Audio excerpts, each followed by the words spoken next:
여러분 안녕하십니까? 2023년 1월 3일 화요일 좋은 아침입니다.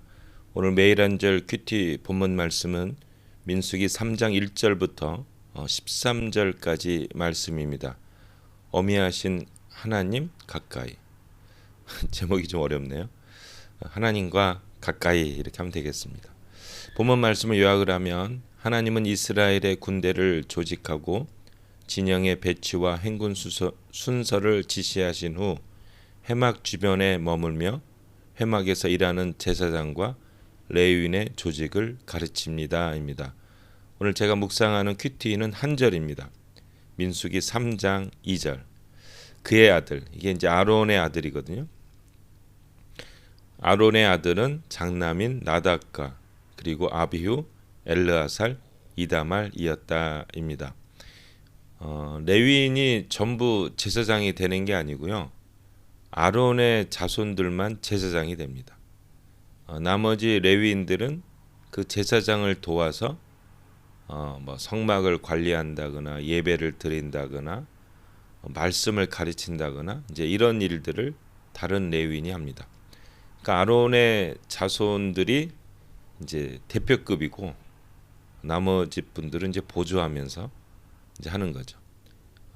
나답과 아비후, 엘리에살, 이다말은 이제 우리식으로 얘기하면 담임 목사님 격이고 나머지 제사장들은 이제 부동역자들이죠. 부교역자들, 이제 부교역자들 되게 됩니다.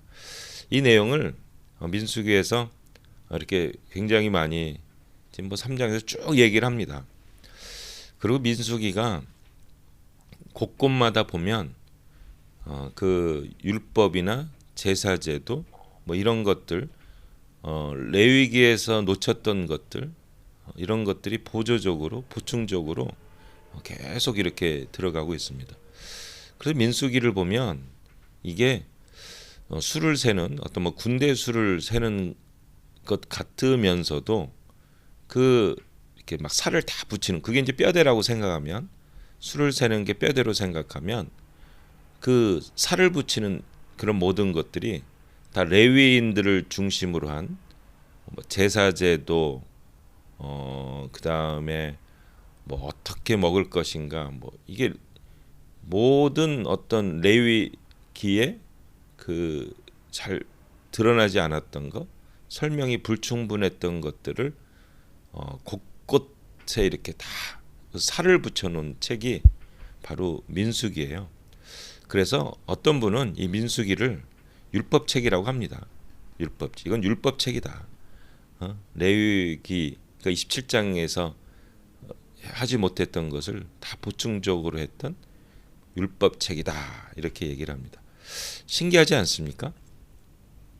이제 민수기가 가나안 땅을 정복하기 가는 중간에 있던 전쟁 같은 걸 많이 치르니까 군대 조직을 이루는 내용들이 거기에 들어가면서 결국은 하나님과의 관계를 설명하는 그런 걸 어떻게 해야 된다는 것을 알려주는 그러한 율법책의 내용들이 많이 들어가 있습니다.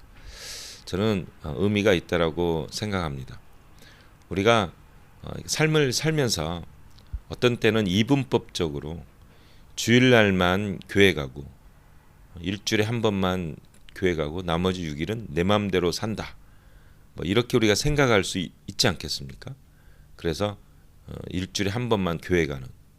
그런데 오늘 민수기라든가 이렇게 하나님 성경을 읽어보면 그렇지 않다라는 거죠.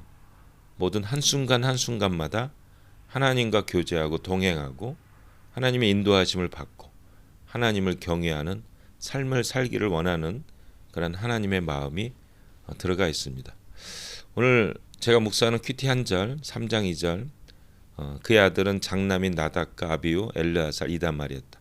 이름 정도 기억해 두시면 오늘 큐티는 소득이 있다라고 생각합니다. 아론의 자식은 아들은 4명이었습니다. 나답, 아비후, 그다음에 엘르아살, 이다말. 근데 이 나답과 아비후는 민수기 레위기 10장에 보면 잘못된 불을 사용하다가 하나님 앞에 처벌을 받아 죽게 됩니다. 그리고 나머지 제사장들은 이제 엘르아살, 이다말입니다. 엘르아살의 쭉 자손을 보면 이게 이제 사두개인, 사독이 됩니다.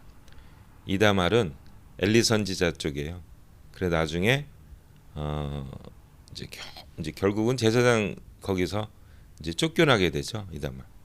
그래서 엘르아살을 중심으로 이게 사두개인을 중심으로 쭉 제사장 가문이 내려오다가 나중에 AD 70년에 이제 예루살렘 성전이 완전히 무너지면서 이제 엘르아살 가문도 완전히 사라지게 되는 그것을 알 수가 있습니다. 예, 나중에 한번 역사적으로 보면 이스라엘의 역사에 함께했던 축들이 바로 레위 사람들이에요. 그래서 레위 사람들을 잘 연구를 해보면 이스라엘 역사를 우리가 알 수가 있습니다.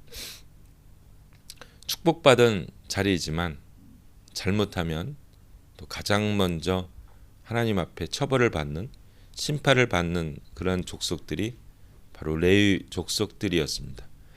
그러니까 책임도 크지만 그에 대한 또 의무감도 크고 거기에 대한 또 대가도 상당히 많은 것을 알 수가 있습니다. 그만큼 레위인이 중요한 거죠. 우리도 이제는 제사장이지 않습니까? 이제 우리 베드로전서에 보면 너는 거룩한 제사장이다. 우리의 책임도 큽니다. 우리 크리스찬들의 책임도 커요. 우리가 어떻게 하느냐에 따라서 모든 역사가 뒤바뀔 수가 있습니다. 이게 우리 크리스찬들의 책임입니다. 2023년은 우리가 믿음의 생활, 정말 이 영적인 제사장, 레위인의 삶을 잘 감당하여서 우리를 통해서 우리 교회가 축복을 받고 우리를 통해서 이 축복의 물줄기가 호주와 한국과 세계 역사 가운데 흘러가리라고 믿습니다. 우리 하루 정말 이런 역사적인 관점을 갖고 믿음으로 사는 여러분 되시기를 축복합니다. 옆에 분이 계시면 한번 우리 이렇게 축복했으면 좋겠습니다. 당신 한 사람이 너무나 귀하고 책임이 막중합니다. 그렇습니다. 우리 한 사람, 크리스찬 한 사람 한 사람이 살 때 우리 이 공동체가 살고 세계 역사가 살리라고 확실합니다. 믿음으로 삽시다. 말씀으로 삽시다. 기도로 살아서 하나님께 영광을 돌리며 이 세계에, 이 세상에 빛과 소금의 역할을 감당하는 우리가 되기를 예수님의 이름으로 축복합니다. 아멘.